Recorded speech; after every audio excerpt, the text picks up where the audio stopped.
Shalom, bien-aimés dans le Seigneur Jésus-Christ. Shalom, bien-aimés dans le Seigneur Jésus-Christ. Que la paix du Seigneur, sa grâce et sa miséricorde nous soient accordées. Vous soient accordées partout où vous vous trouvez, dans le nom du Seigneur Jésus-Christ, le roi qui revient bientôt. Bien-aimés, le Seigneur disait un jour: je fais l'œuvre de l'Éternel quand il fait encore jour. Certainement, la nuit vient ou viendra, ou peut-être, où on n'aura peut-être pas l'occasion ou le temps de le faire. Quand il fait jour, c'est que lorsque nous avons la disponibilité, lorsque nous avons une bonne santé, lorsque nous avons tout, c'est le moment pour nous de servir le Seigneur Jésus-Christ.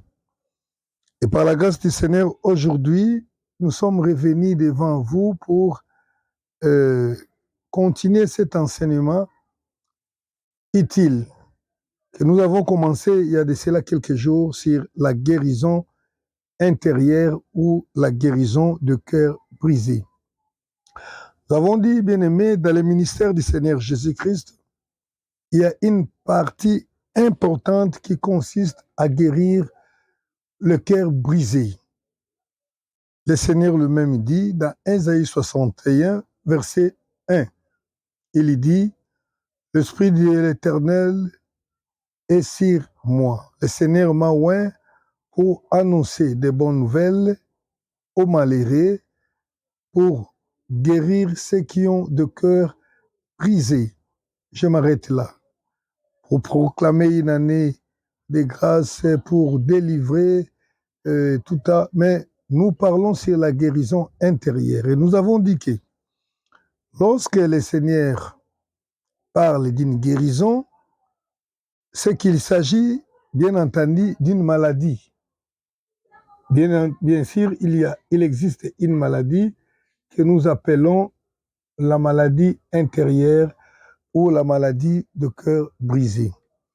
Et si le Seigneur a pris de la peine pour exercer cette mission, de guérir ceux qui ont le cœur brisé, c'est que le Seigneur sait qu'une personne malade du cœur, celui qui a un cœur brisé, n'héritera pas le royaume des cieux. Ce n'est pas un bon état, car un cœur brisé, c'est un cœur qui sera rempli d'impureté. Or, la Bible dit: heureux ceux qui ont le cœur pur, car ils verront Dieu.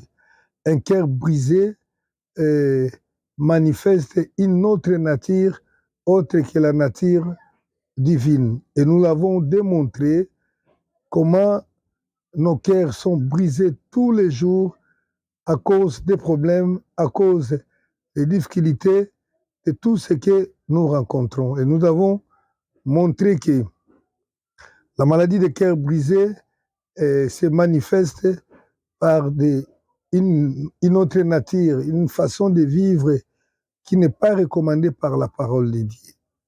Et nous avons commencé également à parler sur la guérison proprement dite de cœur brisé. Nous avons dit que la guérison, en ce qui concerne le cœur brisé, vient dans les réponses que Dieu donne aux problèmes que nous rencontrons. Parce que nous avons dit que ceux qui rencontrent des déceptions, des trahisons, des rejets, et ceux qui ont été blessés par les comportements de leurs prochains, se demandent souvent pourquoi moi, pourquoi celui-ci, pourquoi je suis cela.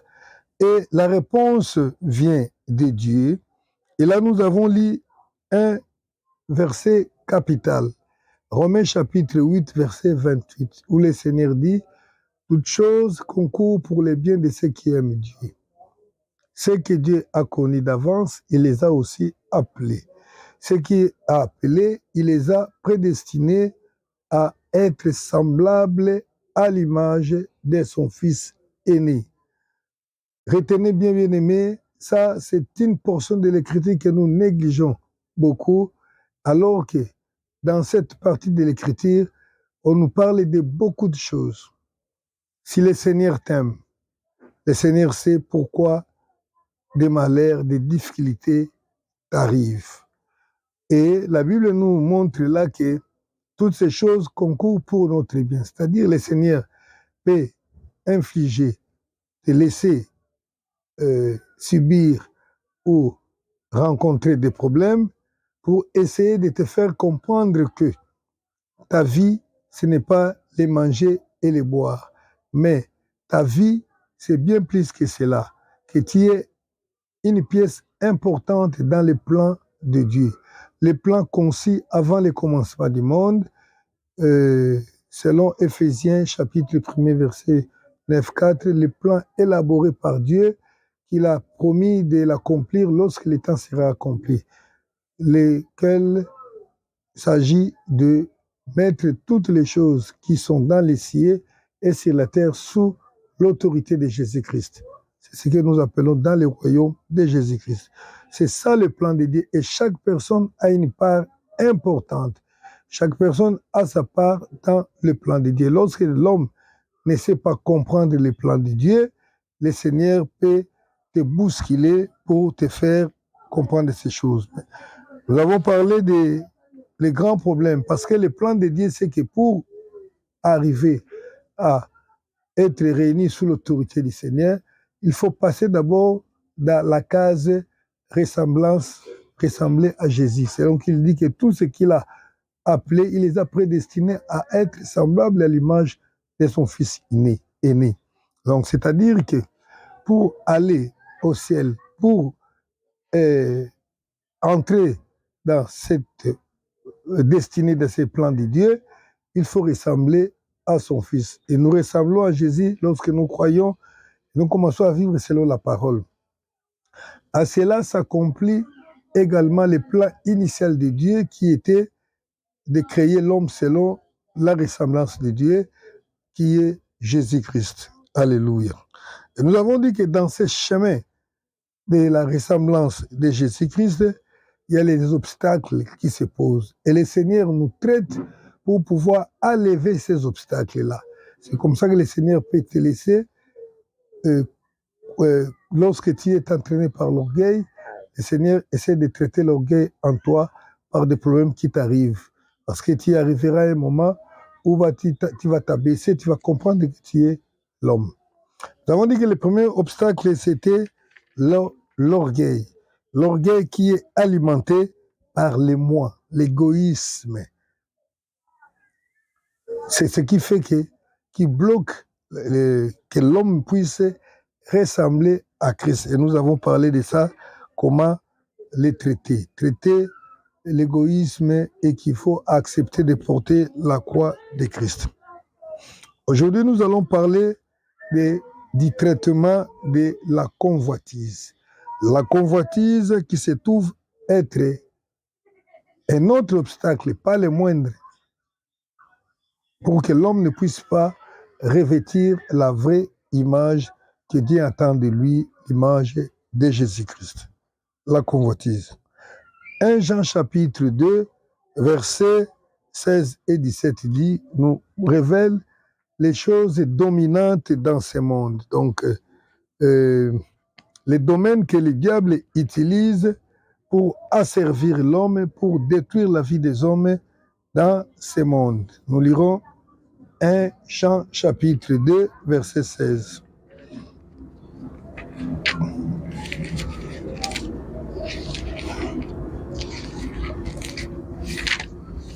Je vais lire ça rapidement. Car tout ce qui est dans le monde, la convoitise de la chair, la convoitise des yeux et l'orgueil de la vie,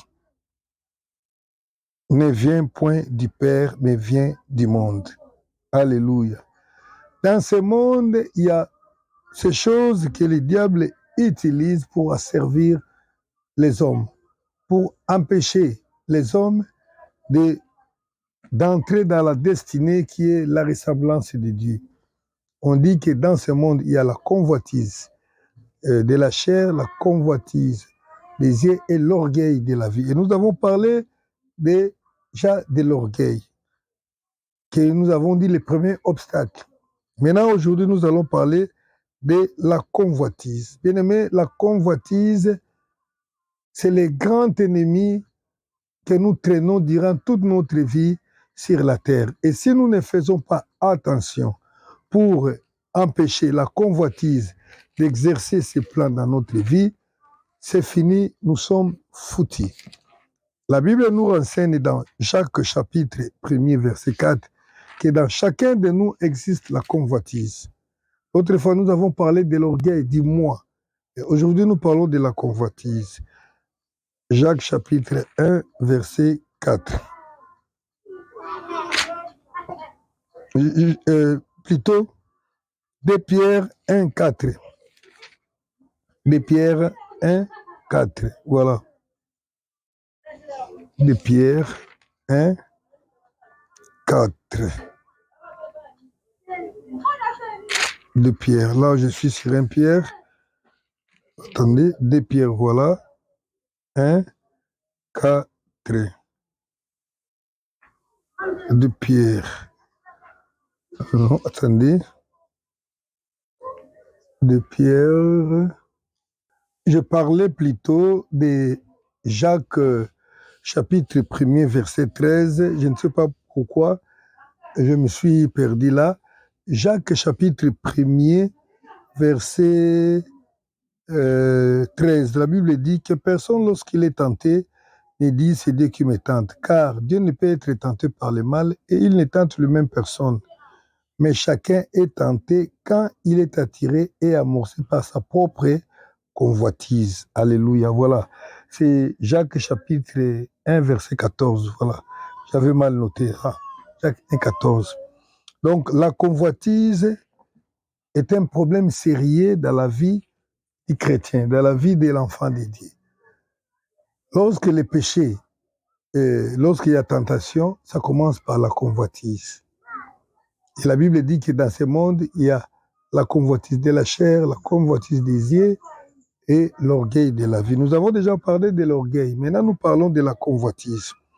Alors, la convoitise, je dirais, et l'orgueil, c'est les socles sur lesquels le diable est assis. Il règne sur ce monde. Ce sont ces deux choses-là. Bon, moi, j'appelle deux, mais on a essayé de spécifier la convoitise de la chair et la convoitise des yeux. Mais ce sont ces deux choses, et la convoitise et l'orgueil. Quelqu'un qui arrive à vaincre l'orgueil humain, c'est un homme sauvé. Celui qui arrive à vaincre la convoitise, c'est un homme qui ne pêche pratiquement plus. Alléluia. Donc, la Bible dit que toute chose concourt pour le bien de ceux qui aiment Dieu. Or, ceux qui aiment Dieu, Dieu les a aussi appelés. Et ceux qui les a appelés, il les a prédestinés à devenir semblables à Jésus-Christ.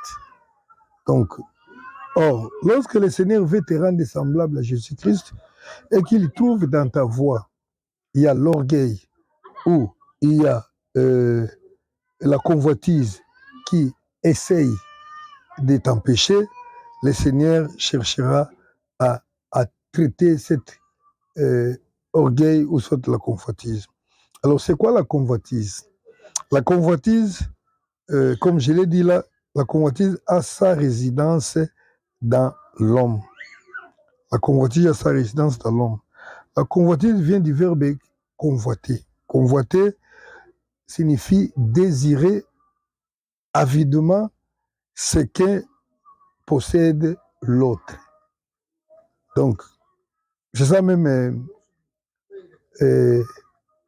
la convoitise. Donc, le fait de désirer avidement, c'est-à-dire avec toute ardeur, ce qui ne t'appartient pas. Donc, à l'origine de la convoitise se trouve quelque chose. Pour qu'une personne puisse désirer la chose qui ne lui appartient pas, c'est qu'il y a quelque chose qui ne va pas en lui. Quand nous avons parlé sur l'orgueil, nous avons dit que l'orgueil est alimenté par les moi.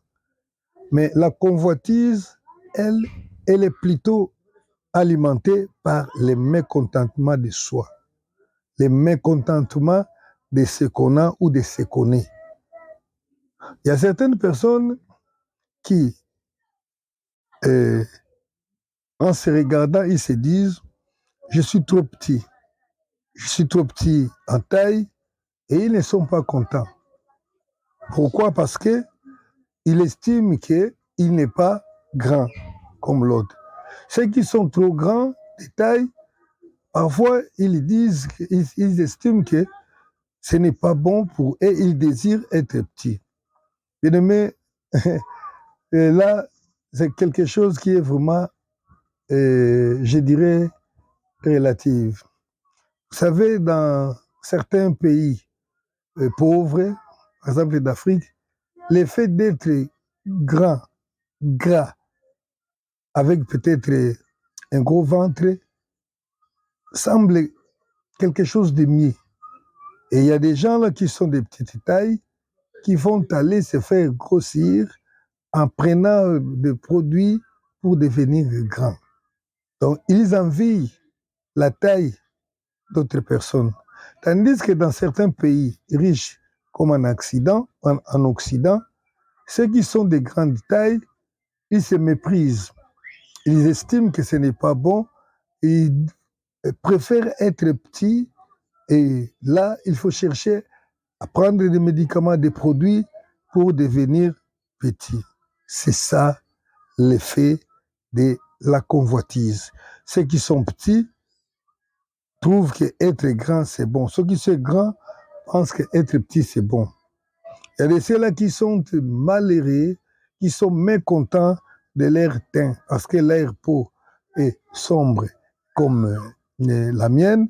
Ils estiment que ce n'est pas bon. Ils se lancent dans le blanchissement de la peau pour devenir un peu blanc. Il y a de ceux-là qui s'estiment malheureux parce qu'ils ont des cheveux crépus. Et qu'est-ce qu'ils font? Il faut s'acheter des faux cheveux qu'on a fabriqués dans les usines ou bien qu'on est allé chercher auprès des Indiens pour venir mettre dans sa tête. C'est l'effet de la convoitise. Alléluia. C'est toujours comme ça. Il y a quelqu'un qui est marié qui, lui, voit sa femme et estime que sa femme n'est pas jolie. Si beaucoup de personnes tombent dans l'adultère, c'est juste à cause de ça, c'est la convoitise. Et parfois, on va se demander comment quelqu'un qui a une telle femme, certains pensent qu'elle est belle, mais il ne voit pas la beauté de sa femme pour aller chercher d'autres femmes. C'est la convoitise. Et il y a des gens qui sont mécontents. Ma maison est trop petite. Si j'avais peut-être une maison grande, en tout cas, je serais bien, je serais en paix. Il y a des gens qui envient les enfants d'autres personnes. Et si je pouvais être à sa place, si je pouvais avoir ce qu'il a. C'est ça la convoitise. La convoitise. Avec la convoitise, ce sont des gens qui sont mécontents. Si ce sont des insatisfaits. Et comme il y a l'insatisfaction, comme on n'est pas content, la personne ne peut jamais être heureuse. Or, vous verrez toujours dans la Bible nous recommande d'être heureux, d'être joyeux. Aucune part dans la Bible, il y a une recommandation d'être triste, si ce n'est en ce qui concerne la repentance. Alors, les mécontents, les insatisfaits deviennent amers. Ils deviennent aigris, tristes, parce qu'ils ne sont pas ça ou cela, parce qu'ils n'ont pas ceci ou cela. Et ça, c'est ça la force de la convoitise, les mécontentements. Désirer ce qu'on ne possède pas. Alors, la pensée de Dieu est que chacun puisse se contenter de ce qu'il a. Le contentement de soi, le contentement de ce qu'on a. C'est ça même la pensée de Dieu. La Bible dit que c'est une grande richesse, la piété mêlée au contentement de soi. Donc, si tu es content de ton état, de ce que tu as, de ce que Dieu t'a donné, naturellement de ce que tu as obtenu et que tu crains Dieu, tu es à l'abri de la tentation. Mais lorsque quelqu'un devient mécontent, la personne va se lancer dans ce que nous appelons la convoitise qui va l'amener à la recherche des choses, parfois dans les voies que le Seigneur n'a jamais ordonnées. La convoitise, comme je disais,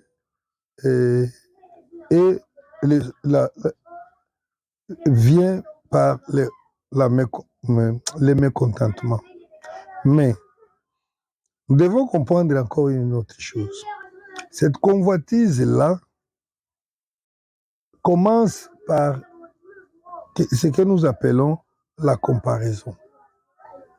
Alléluia. La comparaison, c'est la source du mécontentement qui va alimenter la convoitise. La comparaison, c'est quoi? Bon, bien sûr, ça vient du verbe comparer qui signifie mettre deux choses pour voir les similitudes, les ressemblances. C'est ça la comparaison.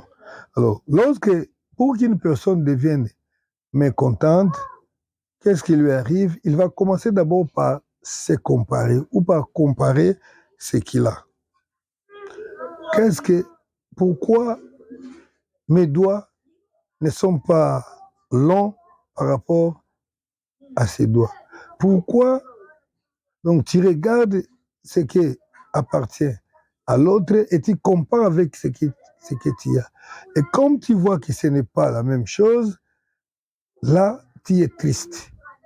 Surtout si la personne, vous savez bien aimé, il y a des gens qui ont mené d'autres personnes la vie dire. Hein. Personne ne leur a dit que l'idéal de l'homme, il faut être un homme mince, un homme avec des muscles. Dieu n'a pas dit ça. Mais quelqu'un est passé, il a commencé à se vanter. Donc, il s'est aimé plus, et puis il a convaincu d'autres personnes que pour être bien, il faut être comme lui. Et avec toute la bêtise humaine, les gens ont crié qu'il faut être comme lui. Bien aimé, je vous dis une chose, tout ça, le diable a préparé beaucoup de choses pour nous maintenir dans la convoitise. Vous savez, ce truc que nous appelons la télévision est un truc formidable que le diable a créé pour maintenir le monde dans les liens de la convoitise. Vous savez, la télévision est là. Et les promoteurs des télés se sont arrangés pour vous présenter une image d'une femme idéale. Ils vont vanter cette femme-là, et c'est fini. Tout le monde tombe dans les panneaux, commence à croire que pour être une bonne femme, il faut avoir cette taille-là. C'est comme ça que vous voyez des personnes souffrir beaucoup de maladies parce qu'ils voulaient devenir grands. Pourquoi la télévision leur a imposé la taille-là. Il y a d'autres qui souffrent de comment on appelle cette maladie-là? Anorexie, je ne sais pas moi, une histoire de comme ça là. Parce qu'ils pensent que pour être belle, il faut devenir mince, il faut perdre le poids. Et la télévision, c'est l'outil par excellence que le diable a utilisé. Parce qu'on te montre. Parce que pour faire la comparaison, il faut qu'il y ait un modèle. Et la télévision est là pour vous montrer les modèles, à ce qu'on sait les manger, à un concert les parler, à un concert les boire. Regardez aujourd'hui même les prédicateurs d'aujourd'hui. Parce qu'avec quelqu'un, lorsqu'il parle, il fait des gestes, il prend une posture là, et tout le monde essaye, quand il parle naturellement, comme nous le faisons là, parfois, il s'estime que ce n'est pas correct. Alors, il faut porter un tel habit pour être. C'est ça la convoitise qui commence par la comparaison. Lorsqu'on compare, on voit que on n'est pas les mêmes, et puis les mécontentements entrent. Lorsque les mécontentements entrent, on devient amer, on devient aigri, on devient triste, et parfois on devient envié, parce qu'on ne possède pas. Et là, l'envie, l'aigreur, l'amertume, la tristesse, tout ça est la cause de la maladie intérieure. Alléluia.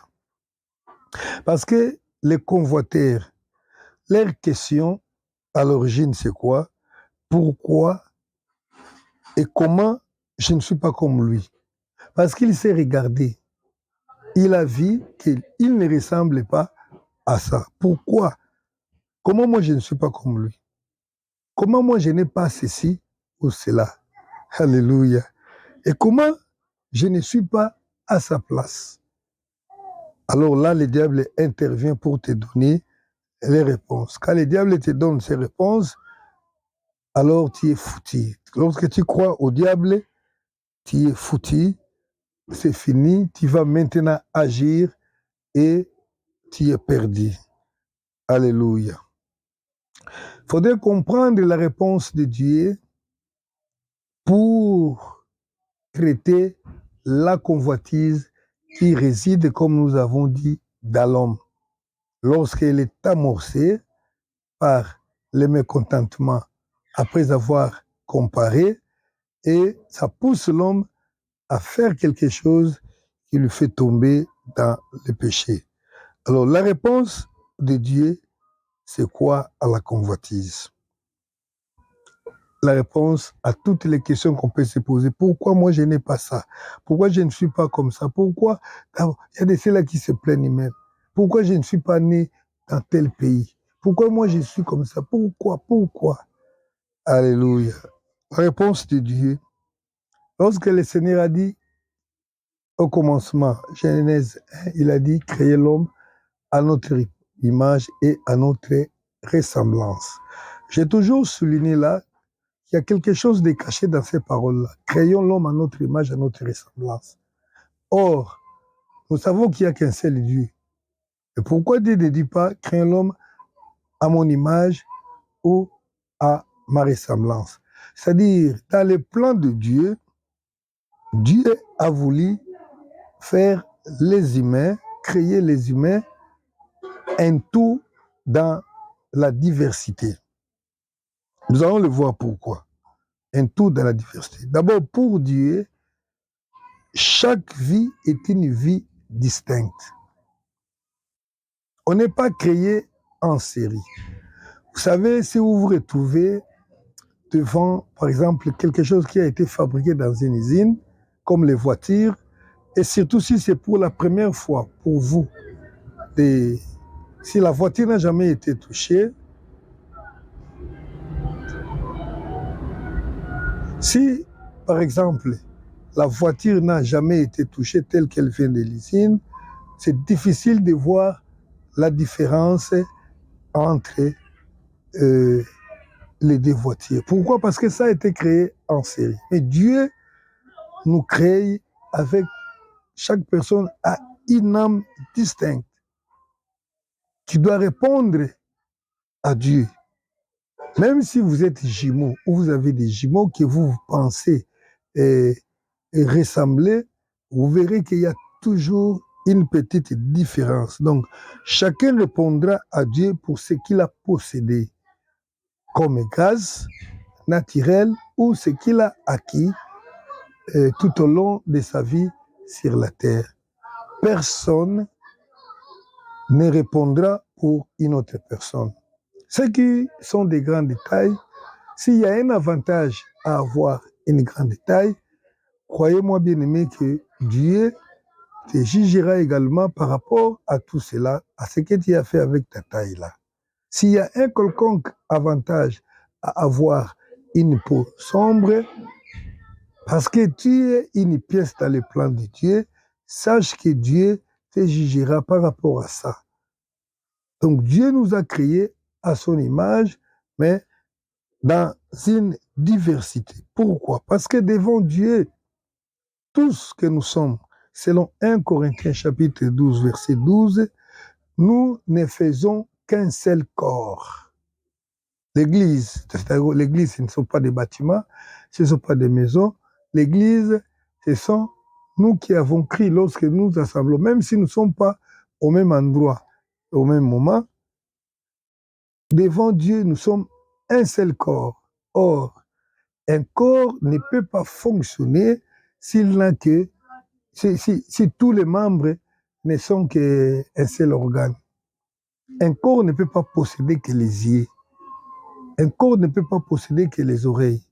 Un corps ne peut pas posséder que les dents, les doigts ou les mains. Un corps a plusieurs parties qui fait de toutes ces parties-là un corps.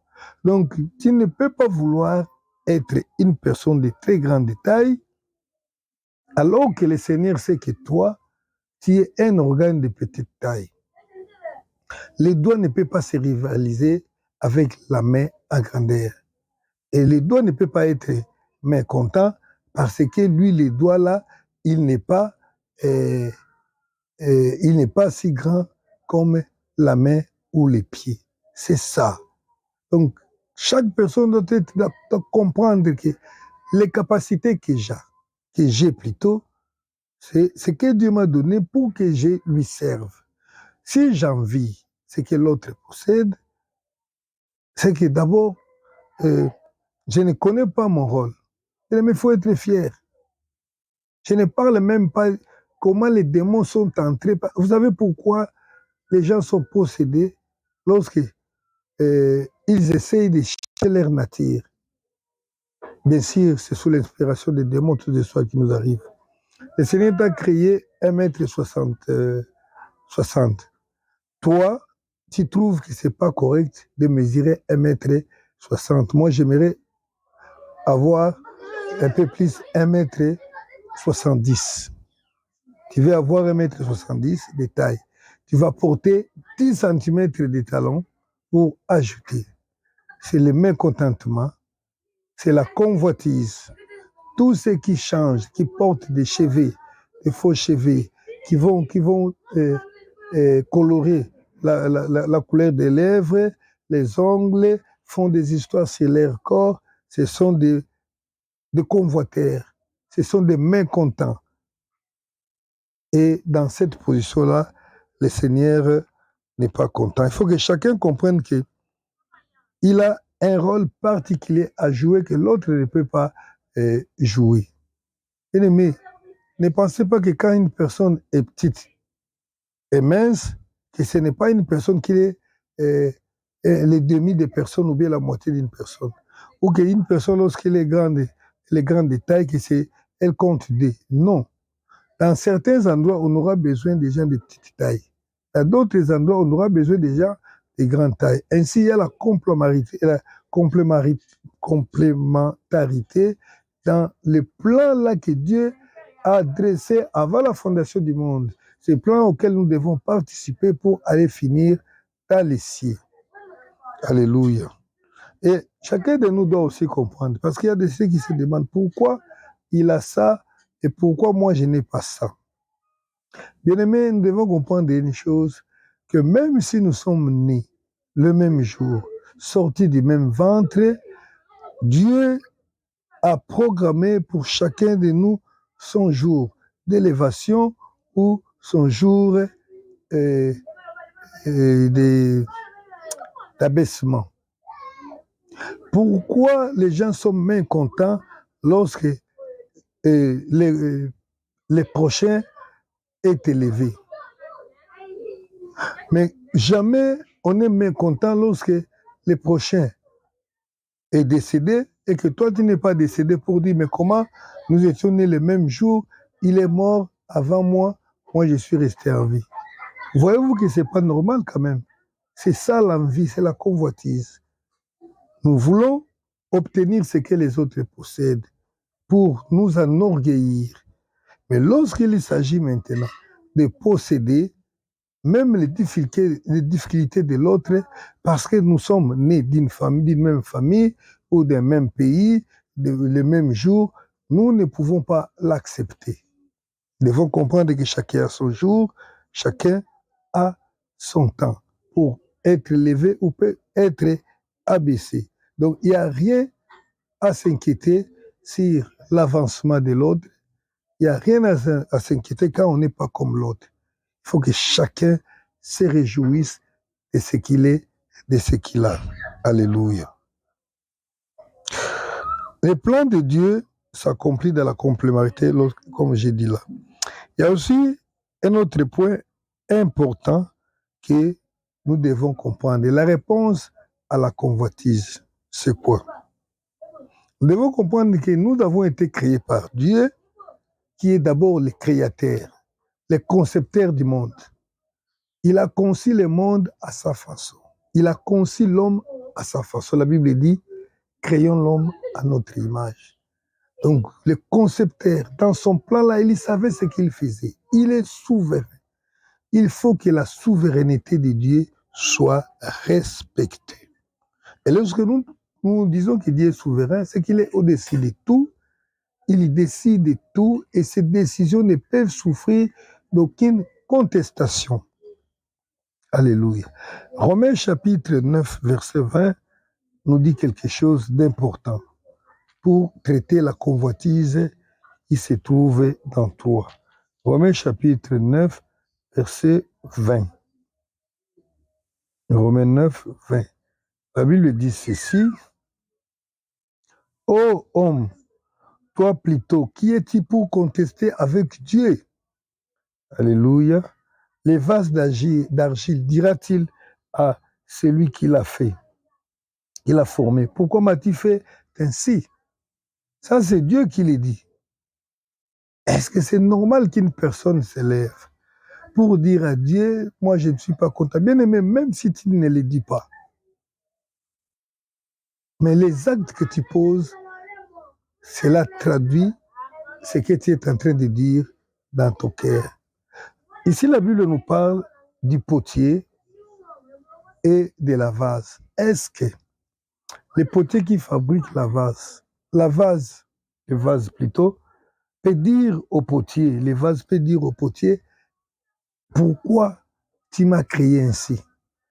N'est-ce pas les fabricants du vase, avec la même matière, il peut fabriquer une tasse, il peut fabriquer une carafe, il peut fabriquer une assiette. Il a tout son pouvoir pour faire et l'objet fabriqué ne peut pas contester pour dire pourquoi tu m'as fait ainsi. Aujourd'hui, bien aimé, les gens vivent dans la contestation. Voilà une autre raison pourquoi. Pourquoi tous ceux qui ont transformé leur corps n'entreront pas au ciel. Ça, c'est une autre raison. D'abord, tout ça, c'est poussé par les diables. C'est par la convoitise. Les gens qui ont déformé, qui ont changé leur corps. Ceux qui se tatouent. Ils disent que Dieu m'a créé, il fallait que j'ai un dessin ici sur le corps. Alors, comme il n'y en a pas, moi, je les mets ici. Dieu, bien aimé, en réalité, c'est quoi? C'est la rébellion. C'est la rébellion. Toute personne qui refuse ce que Dieu lui a donné et qui, par convoitise, cherche d'autres choses. La réalité, cela traduit l'esprit de rébellion qui se trouve en lui. Oh, l'esprit de rébellion, c'est quoi? C'est l'orgueil. C'est-à-dire que la personne estime que je ne mérite pas ça. Je suis grand. De toutes les façons, on ne pouvait pas quand même me faire comme ça. Moi, je suis un grand, oh là là, bien-aimé. C'est lui qui t'a créé comme tu es. Il sait pourquoi il t'a créé ainsi. Il sait que tu es une pièce unique. Avec ce que tu vois comme défaut là, c'est ça qui fait aussi ta particularité et ce qui fait que tu es aussi utile dans ce que tu es là. Alors, lorsque vous comprenez ces choses, bien aimé, vous êtes libérés de l'orgueil. Vous êtes libérés de la convoitise. L'orgueilleux ne verra jamais Dieu. Et c'est ça même l'esprit qui a animé Lucifer, qui pensait qu'il était Dieu, qu'il méritait mieux. qu'il méritait d'être aussi adoré quand même. Et c'était quoi? C'était de la rébellion poussée par l'orgueil. La convoitise cache quelque part l'orgueil. Parce qu'on estime qu'on ne mérite pas ce qu'on a donné, on est mécontent. Donc, c'est-à-dire, il y a un orgueil caché qui trouve qu'on est grand, mais on ne mérite pas. Voilà, bien aimé, pourquoi vous devez passer sur la croix.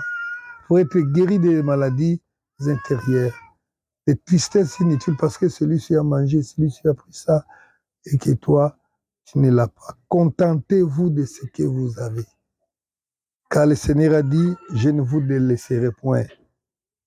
Il a dit qu'il ne vous abandonnera pas. Contentez-vous de ce que vous avez. Et le Seigneur sait quand vous élevez, quand aussi vous abaissez. Personne ne se plaint. Personne ne se plaint parce que l'autre est abaissé, lui, on l'a laissé. Mais quand on se plaint parce que l'autre est élevé, on est resté, c'est ça l'orgueil, les moi. Parce qu'on estime qu'on mérite d'être glorifié, d'être élevé, parce qu'on s'estime être grand ou quelque chose. Et mais le Seigneur veut que nous soyons purs. Le Seigneur veut que nous soyons irréprochables pour paraître devant sa face au jour de son retour. Que le Seigneur nous aide, que le Seigneur vous bénisse, afin que tous nous devenions semblables à lui. Ôtons l'orgueil dans nous, la convoitise, acceptons ce que le Seigneur nous donne. Ce n'est pas, je n'enseigne pas la médiocrité, mais il y a des choses que nous devons accepter. Accepter ce que nous sommes, ce que le Seigneur fait pour nous, et le Seigneur sait nous élever au temps convenable. Soyez bénis au nom du Seigneur Jésus-Christ. Par la grâce du Seigneur, prochainement, nous allons continuer avec la dernière partie qui est restée, où nous allons traiter de la culpabilité, toujours dans le cadre de la guérison du cœur brisé ou la guérison intérieure. Soyez bénis au nom du Seigneur Jésus-Christ. Amen. À la prochaine, c'est Christ sans frontières TV ou sur Facebook de Christ sans frontières et aussi parfois sur la chaîne Jésus-Christ Sauve TV, notre partenaire.